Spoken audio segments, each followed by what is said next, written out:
Hello traders and welcome to another video review. Today is Wednesday, 14th of the September 2022. Let's find out what is going on the Forex calendar.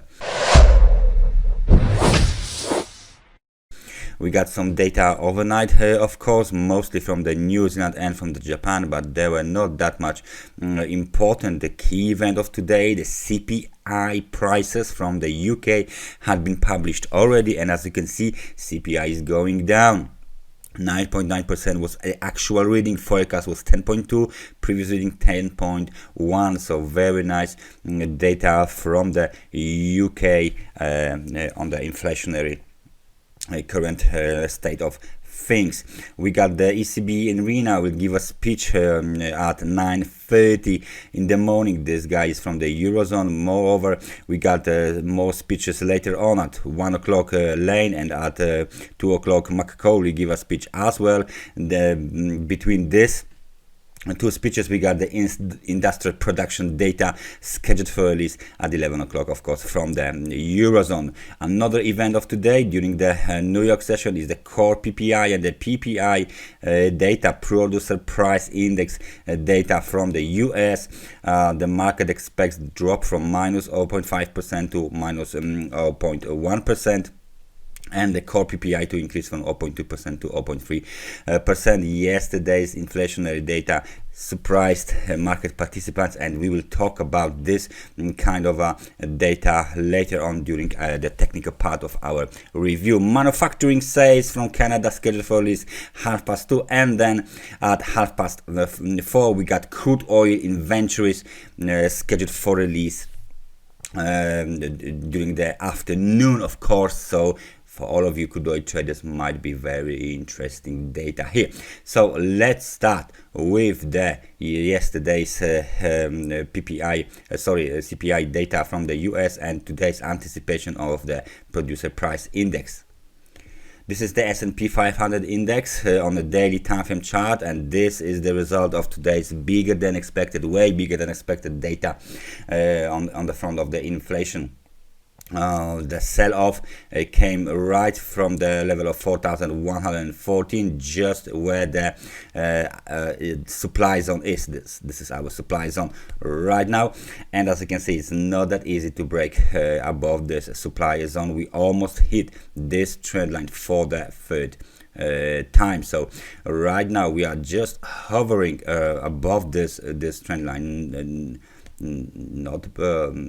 Not bulls, neither bears want to break below it, because that will mean that most likely this level here, 3,886, will be violated very quickly, and then the next target would be, let me just put my better line here, the next target would be the lows from the July, which are roughly above at the level of 3,740. So somewhere there is the next target. So please consider the current situation on the S&P 500 index and the other indices all around the world as are very susceptible to the inflation data from the US in form of the CPI and PPI. PPI data scheduled for release today, and if there will be worse than expected, which means the producer price index will be bigger than the digits expected here, or minus 0.1%, for example,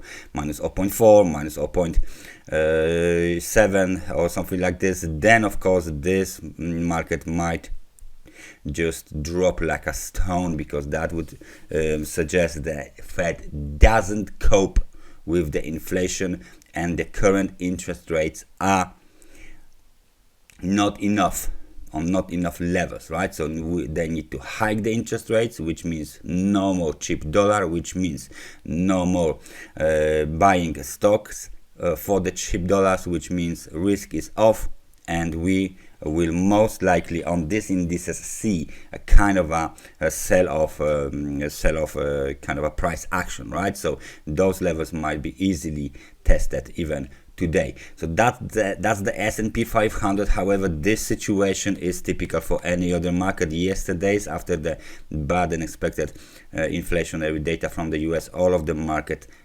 went down, including Bitcoin, daily time frame chart of the Bitcoin. Is very simple to interpret after yesterday's data. Of course, on the 4-hour chart, let me just switch to the 4-hour chart. We got this big bearish engulfing pattern around the upper channel line. They tried to break above this level, but to 22,410 was the technical resistance. We just spike up, and then after 4 hours we close very lower, much lower than the average 10 candles here. And as you can see, extension and continuation towards 19,868 was the actual low made during this sell-off. It doesn't look good right now. This level here, 20,580, will act as a technical resistance, and sooner or later we should penetrate again the level of 18,640. Currently market is of course extremely oversold on the 4-hour chart time frame, on the 4-hour time frame chart, so we need some kind of a pullback. However, it still looks like we still have some room to go lower, especially on the daily time frame chart. So we should see lower levels on Bitcoin by the end of this week. We were talking about the oil. Let's find out what is crude oil doing after the data were published. It didn't drastically affect this market. However, as you can see on a daily time frame chart, we are still trading below the 30-day moving average, and yesterday we got the first indication of a possible downside extension, and today we are trading a little bit lower. So very quick review of the crude oil. Let me just find out what is going on the euro dollar. Of course, euro dollar is the same situation, big candle down on a daily time frame chart. Let me just find out what's going on the 4-hour for you guys. We got this extension to the upside towards the 61% of the Fibonacci retracement of the last wave down, 1.0178. It was done. Then we have our first sign of the sell-off coming. Few hours of waiting for the data, and then when data come out, as you can see, we are back below the parity again. So the level of the battle for the parity is still going on the US dollar. It's not that easy to get the momentum, get the confirmation that we are done with the parity.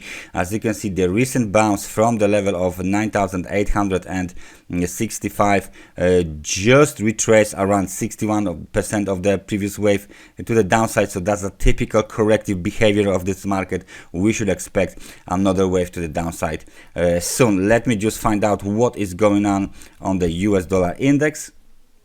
At the end of this review, big bounce on the 4-hour chart, 12 hours straight up move. So right now on the daily time frame chart, we have this big candle that is bouncing from the 30-day moving average. Very important for all of you technical traders, because this means that market is right now, of course, a technical, very technical, not really the fundamental at all.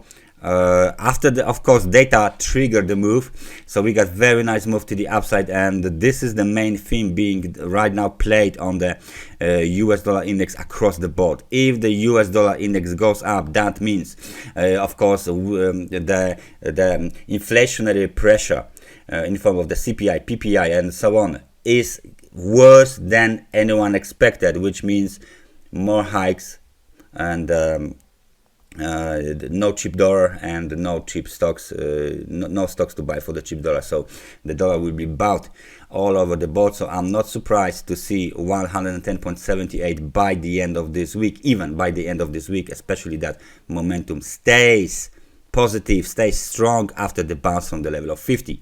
Very good situation to extend the gains for the US dollar. Please be prepared for that kind of scenario. That's everything from me for today. Thank you very much for watching this analysis, and I hope I see you guys tomorrow. So take care and bye bye.